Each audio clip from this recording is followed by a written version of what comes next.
Thank you very, very much, everybody, for coming. I mean, under extraordinary circumstances, obviously, and it's so lovely to see so many of you here. I mean, a little wonder it's going to be such a great concert. And I'm sure that some of you had adventures en route. There were these two women sitting in the front were telling me that they've one, you came from Richmond, you came from West Van. They met at Oak Ridge and took the bus together. So I mean. I'm happy to be joined here by Matthew Jennejohn, who has come with oboes, and Alex Weimann, who is, of course, the artistic director of the Pacific Baroque Orchestra and is going to be presiding over this performance of Festive Cantatas this afternoon, the Bach Magnificat, and the cantata May Our Mouth Be Full of Laughter, Let Our Mouths Be Full of Laughter. I'll ask Alex to say it in the proper German. Go ahead, hit it. Unser Mund sei voll Lachens und unsere Zunge voll Rühmens. What's the B section again? Denn der Herr hat Großes an uns getan. Thank you. I knew you could do it.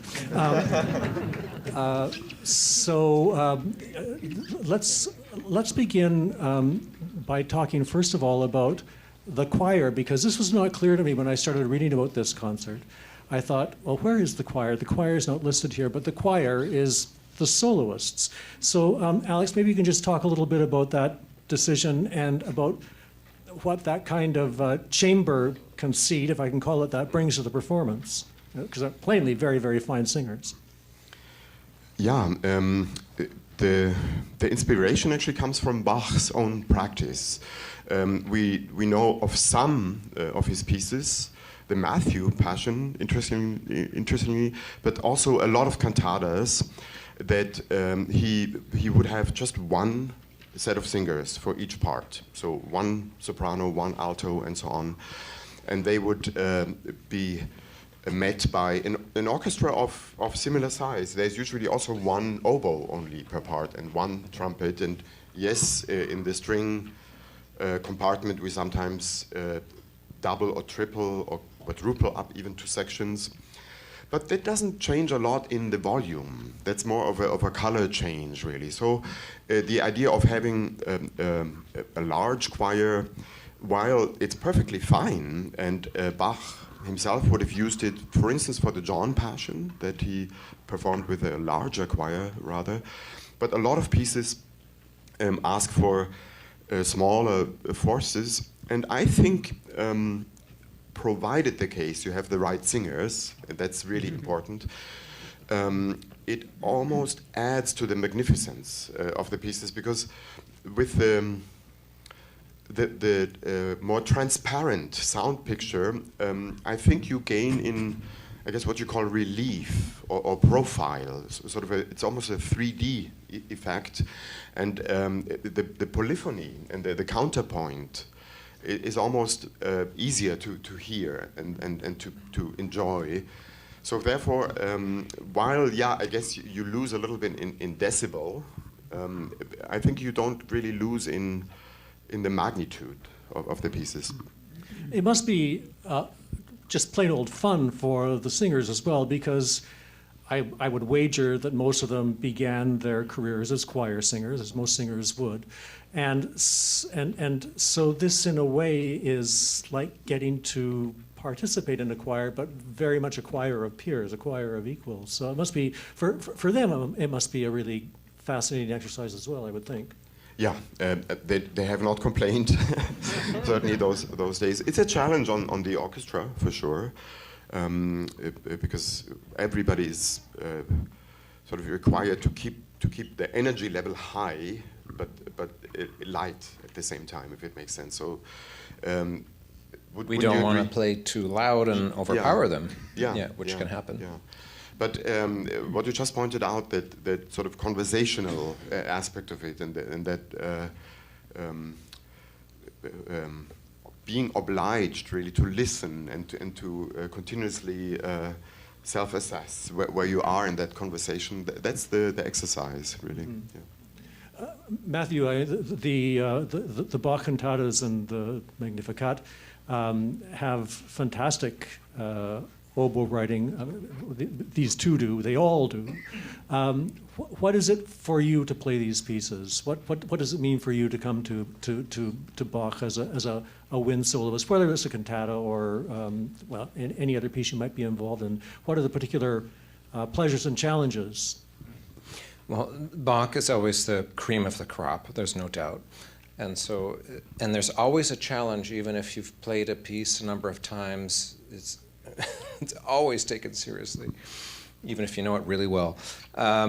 It's a mix of a technical challenge, like the opening movement of the Cantata 110, for example, is, well, for example, in the sort of overture at the beginning, there's this really intricately connected lines between the strings and the winds, and it has to match so precisely. And then we get into this wump ba-dum ba-dum ba-dum fast triple section, and it's cooking, and it's challenging for all of us. And so it gives for us a fun challenge of, okay, this is challenging, we're going to really give it our best, and it's so musically satisfying. Bach, always.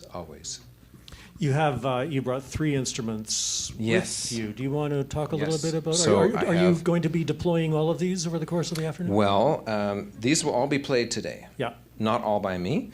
So this is the normal Baroque oboe without its reed in the top, and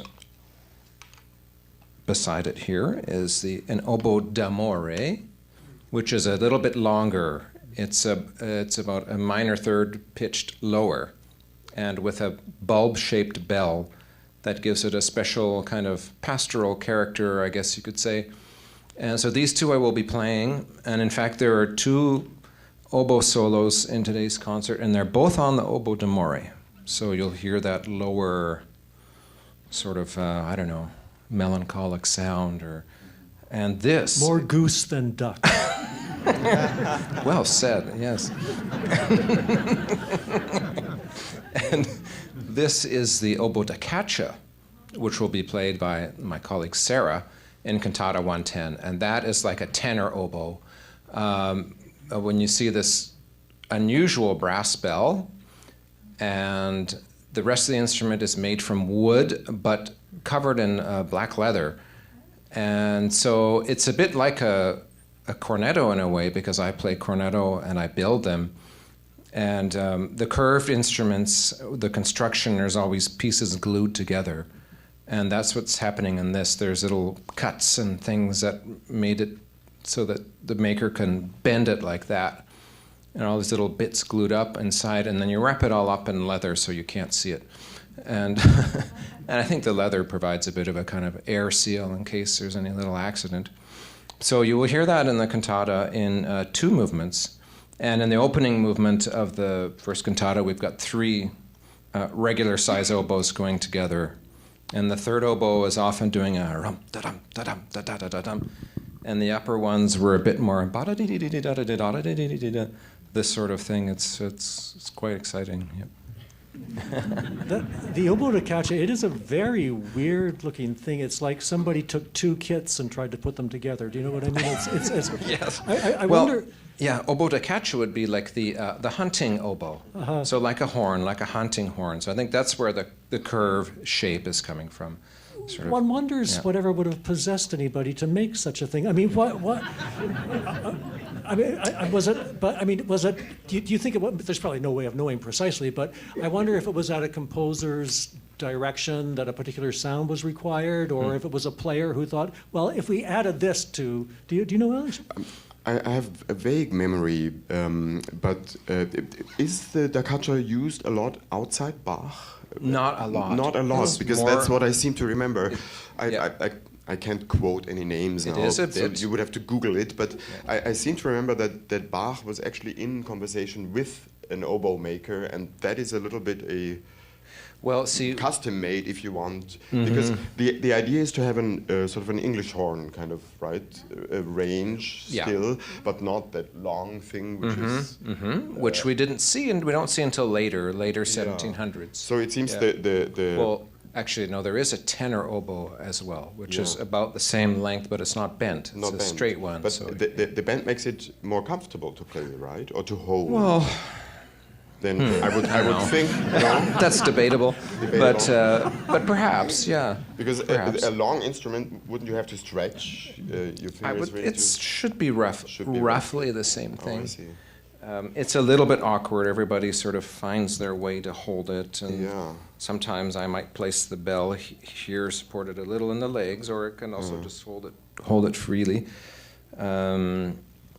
Yeah. Well, certainly the next time I go hunting, I'm going to have one along with me, for sure. It's going to scare the animals away. or lure them. Yes, call them. Exactly. What is that? Matthew's been talking about the exertions that he and his colleagues are going to be going through, and I know he's going to need to repair backstage fairly soon, or to a dressing room and get warmed up and everything. So I don't want to keep Alex and Matthew here too long. But maybe we could just sort of talk about the 2 pieces in a compare and contrast kind of way, if that's okay. And let's talk about Let Our Mouth Be Full of Laughter, or May Our Mouth Be Full of Laughter. Matthew, you were talking about it just now, and about the opening and how lickety-split it is. But what's so great about this too, I mean, there's lots that's great about it, but there's this tradition, and it's a vaudeville tradition. It's a tradition in Fledermaus. It's of writing the laughing song or the laughing music. And Alex, maybe you talk a little bit about how Bach does this at the beginning of this. It's very germane to the theme and the title of the piece. Yeah, it's unusual what he does. The first movement of that cantata is what we would call a French overture. So it starts with a not too fast, but still flowing and kind of majestic, I think you would say, duple meter, and that leads into a triple meter fugue. That's also following the convention, but Bach puts words to the music. And only for that middle part, he underlays a text, and then when it goes to the beginning, which is also following the convention of a French overture, the singers are silent again. That's quite unusual just to start with. And the interesting thing is that for that middle part, the fugal passage, it's already, I think, 6 or 7 or perhaps even 8 parts in the instrumental writing, so a very, very thick texture. But Bach added in adding vocal parts even. So it's an unbelievable highbrow achievement. But you don't feel any of that, and you don't even notice it, because the music is just laughter.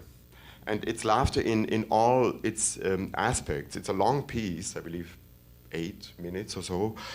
And it's not that lol type of laughter, the laughing out loud kind of type from the beginning to the end, because nobody would be able to stomach that. It's really, it's sometimes a smile, sometimes a giggle, a chuckle,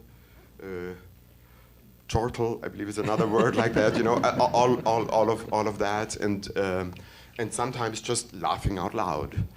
And the way he shapes that and sort of guides us, right, through a long choreography is marvelous. It's a masterpiece.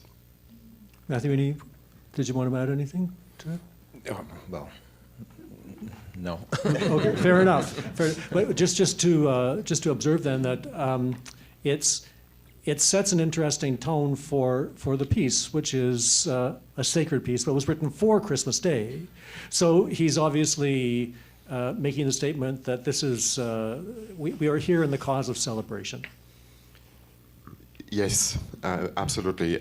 I think the two pieces do give a very different take on the cause, the celebration of new life.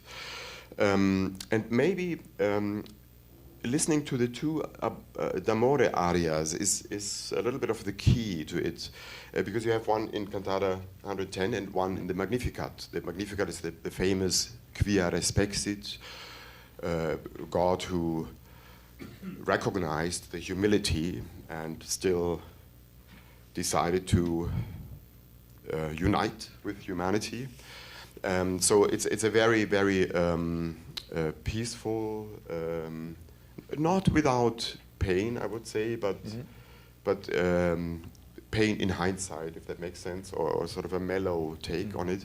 Whereas the aria in the cantata is really different. And I will talk a little bit about the text, and then I would actually like to hear your voice on it, because the text is not what you would expect in a Christmas context or piece. It is, in my words, what is the human God that you would care to come down to earth?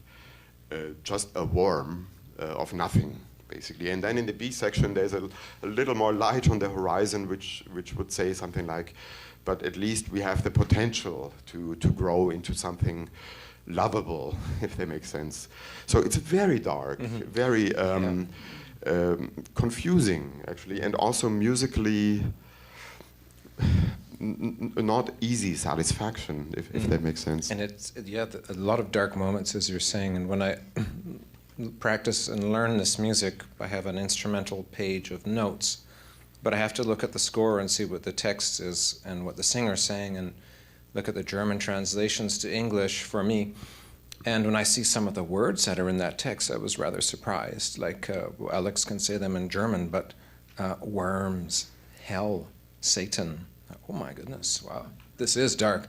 And then later, as you said, it becomes brighter. It's like, yes, but there is potential for humans. And What is to be said about the fact that one is in German and one is in Latin? So one's in the vulgar and one's in the language of the Church, of Catholic Church.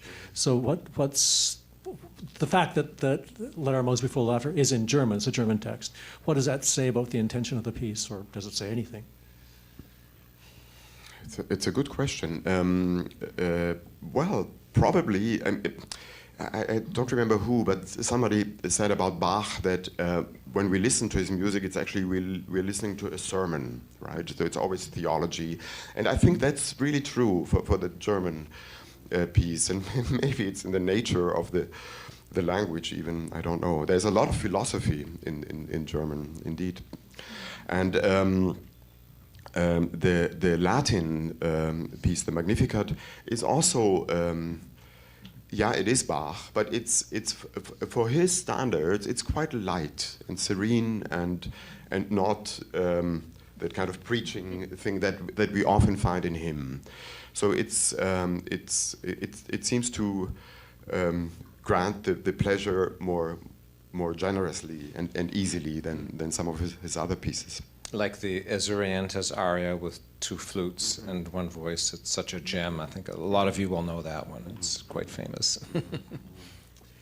All right. I'm going to say thank you very much for taking this time before your performance to talk about these pieces. You're both such wonderful elucidators of the music. And to our audience who are here, just to be clear, we're gathered in the Chan Center at UBC on the 18th of December, and it's a snow day. So people have had to really work to get here, and we've got a wonderful audience who are going to repair from the RBC Theater to the main hall to enjoy the concert. And what a treat we're in for. So Matthew and Alex, thank you so much. And I think Susie LeBlanc wouldn't mind if I said to all of you on behalf of us and all of her Susie and all of her colleagues at Early Music Vancouver, just to wish you a Merry Christmas, a happy holiday, however you celebrate it. And again, thanks so much for having made what I know was an extraordinary effort to come this afternoon. It's going to be well worth it. Okay, cheers. Thank you.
sit in